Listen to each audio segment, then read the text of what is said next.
Olá, amigos. Estou aqui na praia, aproveitando, tirando uns dias de descanso e resolvi falar para vocês, criando a série de férias com o proctologista. Infelizmente não trouxe o microfone para o terror do Sérgio e da Rafa, queria tentar melhorar o áudio para ficar aí bom para vocês. Então vamos falar sobre a diarreia do viajante e como a gente pode fazer para evitar.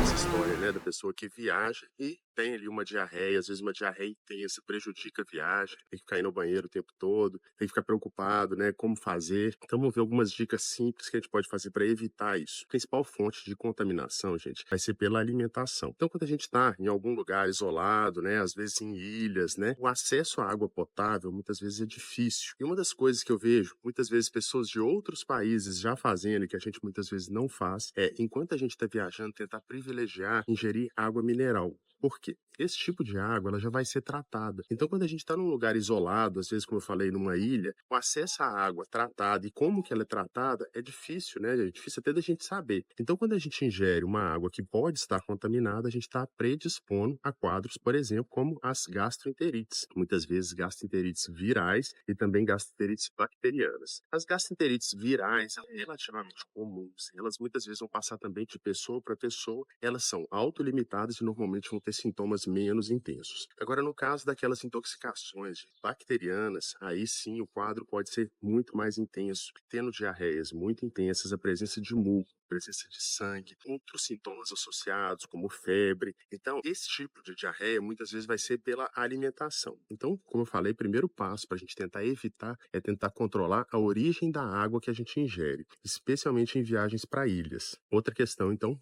cuidado com a alimentação. A alimentação, gente, a gente deve evitar alimentos crus, alimentos que não sabe como que é a procedência, como que eles são feitos. No caso de ingerir saladas, buffets que ficam expostos por muito tempo, carnes cruas, né? Então a gente tem aí o quibe cru, por exemplo, carpaccio, sushi, né? Tudo isso aumenta o risco de exposição. Fora isso, o ovo brasileiro, em geral, não é um ovo pasteurizado. Então, o ovo cru, ele tem uma tendência maior a causar problemas. Parece estranho, né, falar de ovo cru, mas o que você acha que é a gema mole do ovo? Nada mais do que uma gema crua, né, gente? Então a gente tem que tomar cuidado com alimentos crus quando a gente viaja para a praia, para esses lugares mais isolados, preferencialmente. Mas o ideal é, em toda viagem, a gente tomar esse tipo de cuidado. Fora isso, como eu falei, gente, é muito comum a transmissão interpessoal. Por quê? Se a gente está tendo contato com múltiplas pessoas, né, de várias origens, que vieram de vários locais, a gente está expondo mais. A gente viu isso no caso da Covid, né, que transmitia de uma pessoa para outra e como que isso espalhou rapidamente pelo mundo. Essas doenças que transmitem de uma pessoa para outra têm um risco maior de transmissão quando a pessoa tem contato com mais pessoas. Só que isso não tem jeito, né? Viajar é isso. Viajar é entrar em contato com outras culturas, é sair um pouco da nossa realidade. Então, esse é o que a gente se expõe. Agora, uma coisa que a gente pode fazer é tomar os cuidados de higiene, né? E a gente viu muita coisa, é importante a gente continuar aplicando o que a gente aprendeu. A gente viu a importância de lavar as mãos. Então, sempre depois de contato com outras pessoas, sempre antes de comer, sempre depois de se entrar em contato com áreas que as pessoas encostam a mão, corrimão, tipo maçanetas, elevadores, tudo isso, gente, a gente tem que lembrar de depois lavar a mão. Usar o álcool 70, né, que todo mundo ficou acostumado, mas agora parece que esse costume está passando. Então, esses são cuidados básicos que a gente deve ter durante a viagem. Agora, uma vez que a pessoa desenvolveu ali uma diarreia, o que fazer?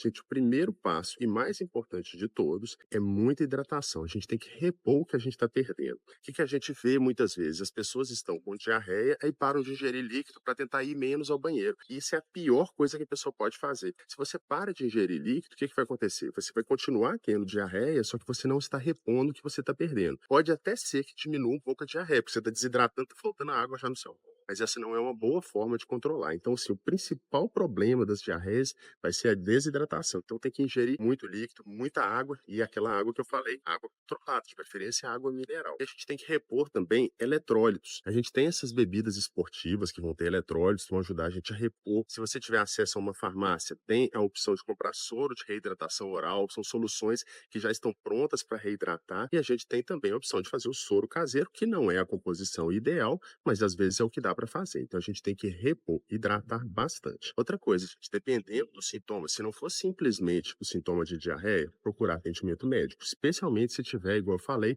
tendo muco, sangue, febre, prostração, piora de estado geral, tudo isso. Então tem que procurar atendimento, porque muitas vezes a gente precisa fazer até uma hidratação venosa e, em alguns casos, entrar com antibiótico. Então, gente, quando a gente viaja, a gente está mais exposto a vários riscos de contrair uma diarreia, uma gastroenterite, seja viral, seja bacteriana, intoxicação alimentar por toxinas, que é uma outra coisa que pode acontecer. A gente já viu aí toxina botulínica, né? A presença também de salmonelose, que a gente vai encontrar em alguns alimentos, e às vezes até alimentos armazenados. Então a gente tem que tomar todo esse cuidado. A gente tem um risco maior, mas a gente tem algumas medidas que a gente pode fazer para evitar. Nem sempre dá para fazer, às vezes a pessoa vai contrair uma diarreia, mas aí a gente deve tratar, lembrando principalmente da hidratação. Você sabe, no caso do cólera, por exemplo, o que mais mata vai ser a desidratação, porque é uma diarreia tão intensa que a pessoa está perdendo muito líquido e às vezes ela não consegue repor e absorver a tempo. Então a gente tem que tomar esse cuidado, reidratar bastante e, se possível, procurar um sistema de saúde. Espero que as dicas ajudem. Logo, logo tem mais vídeo viajando com o proctologista, que eu vou falar mais dicas para vocês de viagens. E se você souber onde eu tô, tenta aí, manda nos comentários, vamos ver se vocês adivinham. Quem que reconheceu aí o cenário? Grande abraço, você merece tudo de bom e até a próxima.